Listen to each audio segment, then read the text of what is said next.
La Cameroon Education for All Network CEFAN, coalition des associations et ONG camerounaises qui militent en faveur d'une éducation de qualité, fait officiellement sa rentrée annuelle. Elle a organisé le vendredi 4 avril 2025 à Yaoundé un atelier pour marquer l'édition 2025 de la célébration annuelle de la Journée internationale de l'éducation sur les plaidoyers pour la gratuité du préscolaire et l'augmentation du budget de l'éducation. Sous le thème « L'intelligence artificielle et l'éducation, préserver l'autonomie dans un monde automatisé ». Cet atelier qui mettait en vitrine la Journée internationale de l'éducation a aussi servi de cadre au lancement des activités programmatiques du projet dénommé Education Out Loud, connu comme éducation à voix haute en langue française. La rencontre de ce jour s'inscrit principalement dans le cadre de la mise en œuvre du projet Education Out Loud, EOL, du Partenariat mondial pour l'éducation, dont l'agent de subvention est Oxfam Danemark.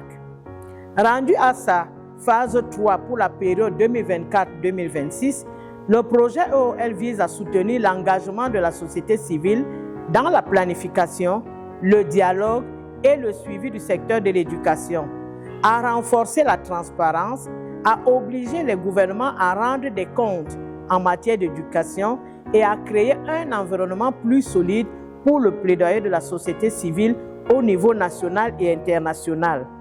Dans sa prise de parole, le coordonnateur exécutif du CEFAN, Josué Baloma, a souligné les grandes lignes et surtout les nouveaux défis du projet Education Out Loud qui s'étend jusqu'en 2026. Des précisions reportées aux médias par le chargé des programmes. C'est également le moment pour nous de présenter la feuille de route pour le fonctionnement de ce que nous avons appelé chez nous les groupes thématiques. Il s'agit des organes opérationnels du CEFAN pour mettre en œuvre certaines activités ou collecter certaines évidences pour alimenter nos plaidoyers. Et enfin, c'est le moment également pour nous d'expliquer ou alors de présenter le plan opérationnel de la coalition à tous les membres et les partenaires ici présents pour comprendre exactement ce que nous comptons faire en 2025 en termes d'activités programmatiques.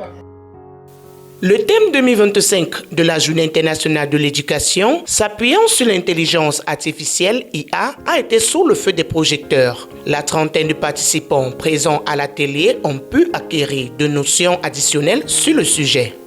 Cette technique qui a démarré autour des années 1943 aux États-Unis en est aujourd'hui à la production d'environ 3 types d'intelligence artificielle. Il y a l'intelligence artificielle faible qu'on retrouve pratiquement dans les automates de la vie courante, comme les smartphones, les feux de signalisation. Mais on est déjà aujourd'hui à une seconde génération d'intelligence artificielle qu'on appelle intelligence artificielle générale ou générative, à laquelle appartiennent des technologies comme ChatGPT, qui en réalité a permis à la machine d'avoir la capacité d'accomplir sur le plan cognitif pratiquement toutes les tâches qu'un être humain ou qu'un animal peut réaliser. C'est cette intelligence artificielle générative aujourd'hui qui permet de résoudre des problèmes scolaires, de préparation de classes, de préparation de conférences, d'élaboration de projets. L'ambition de l'être humain aujourd'hui, c'est d'arriver à ce qu'on appelle une super intelligence artificielle qui pourrait être dotée de compétences philosophiques et à terme être même douée d'une conscience. L'IA, avancée technologique qui est au cœur de la digitalisation, a fait l'objet de plusieurs questionnements au vu de son rôle clé dans le système éducatif de nos jours. Les participants ont souligné ses avantages et inconvénients.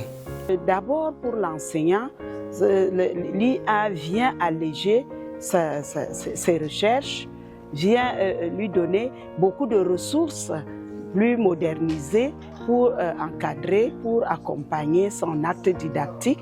Je prends par exemple les outils, les exercices interactifs, les vidéos, les simulations que l'enseignant d'hier n'utilisait pas. L'IA vient au secours de l'enseignant pour lui donner beaucoup plus de ressources didactiques modernes pour mener ses apprentissages.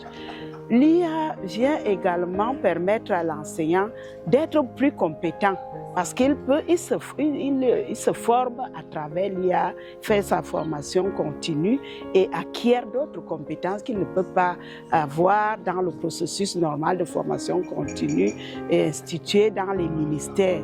Et même au niveau de l'évaluation des élèves, l'IA permet à l'enseignant d'évaluer les enfants, pas dans les canons habituels que nous connaissons, mais à travers des exercices où l'enfant lui-même peut s'auto-évaluer sans distorsion.